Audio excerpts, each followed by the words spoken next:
Depuis 5 ans, une femme aux traits fascinants hantait mes rêves. Ses cheveux ondulaient comme une rivière sous la lune, ses yeux brillaient d'une intensité troublante, et sa voix semblait m'appeler d'un endroit lointain. Laurie.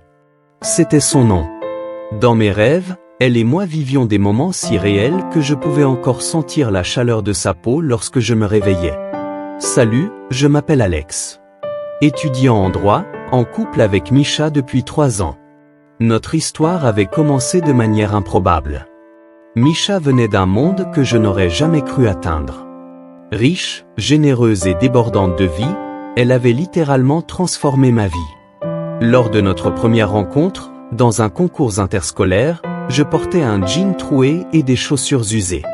Elle, brillante et confiante, avait pris ma défense quand on s'était moqué de moi. Mais ce qui m'avait le plus marqué, c'était son geste spontané. Elle m'avait offert un téléphone flambant neuf ce jour-là. À partir de ce moment, elle était devenue mon ancre. Elle m'avait offert non seulement des cadeaux matériels, mais aussi l'assurance que je pouvais devenir quelqu'un. Je lui devais tout. Et pourtant, un secret me hantait. Ses rêves. Cette femme, Laurie, que je ne pouvais oublier. Le tableau de Laurie que j'avais peint en cachette était mon refuge, mon échappatoire. Chaque détail de son visage était gravé dans ma mémoire. Je la contemplais souvent, en silence, dans ma chambre. Misha, qui avait toujours été attentive, remarqua rapidement mon éloignement. Je ne l'embrassais plus avec la même passion qu'avant.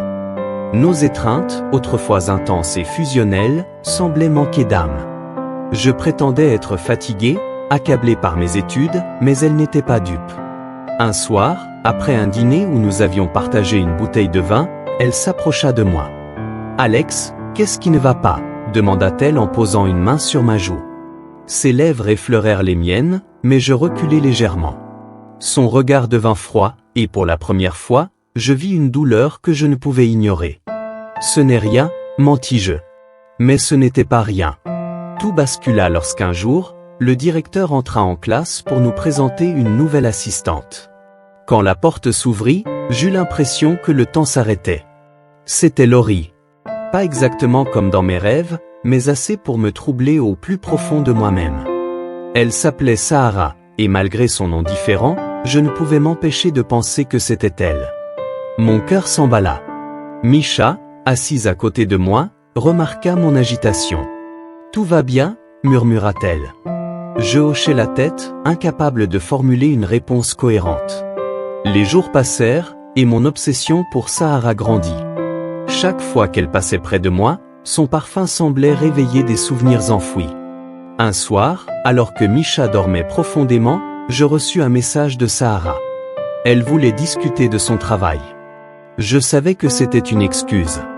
Nous nous retrouvâmes dans un café à la lumière tamisée. La conversation était banale au début, mais rapidement, une tension s'installa. Ses doigts effleurèrent les miens alors qu'elle me tendait son téléphone pour me montrer quelque chose.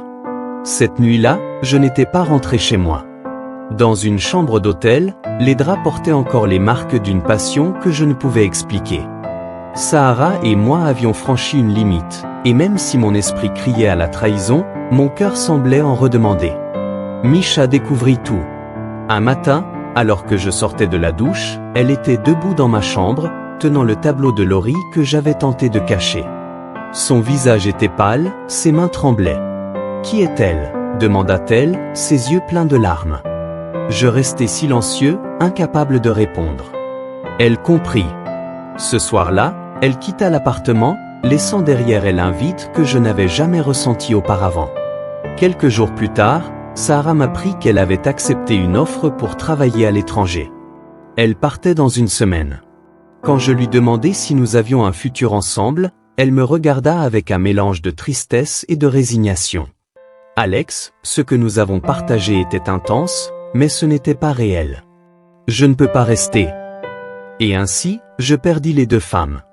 Misha ne répondait plus à mes appels, et Sahara était partie pour de bon. Une nuit, je retournai dans ma chambre, seul. Je retrouvai les morceaux du tableau de Laurie que j'avais brisés. Je les rassemblai et les rangeai dans une boîte, incapable de les jeter. Je m'assis sur le lit, réalisant enfin l'ampleur de mes erreurs. Laurie, Sahara, Misha, tout cela n'était que le reflet de mon incapacité à apprécier ce que j'avais. Peut-être que Laurie n'était qu'une invention de mon esprit, un symbole de ce que je pensais manquer. Mais maintenant, il ne restait que moi, face à ma propre solitude. Et dans le silence de cette nuit, je compris une chose. Parfois, les rêves ne sont que des illusions, et les illusions coûtent cher. La vie est remplie de choix, et parfois, ces choix nous conduisent à des chemins que nous ne pouvons pas réparer. L'histoire d'Alex nous rappelle l'importance de la gratitude et de la fidélité envers ceux qui nous soutiennent, même dans nos moments les plus sombres. Si cette histoire vous a touché, n'oubliez pas de vous abonner et d'activer la cloche pour ne manquer aucune de nos prochaines histoires captivantes. Et dites-nous en commentaire, que feriez-vous si vous étiez à la place d'Alex? À très vite pour une nouvelle aventure qui, on l'espère, vous inspirera à mieux comprendre la vie et ses complexités.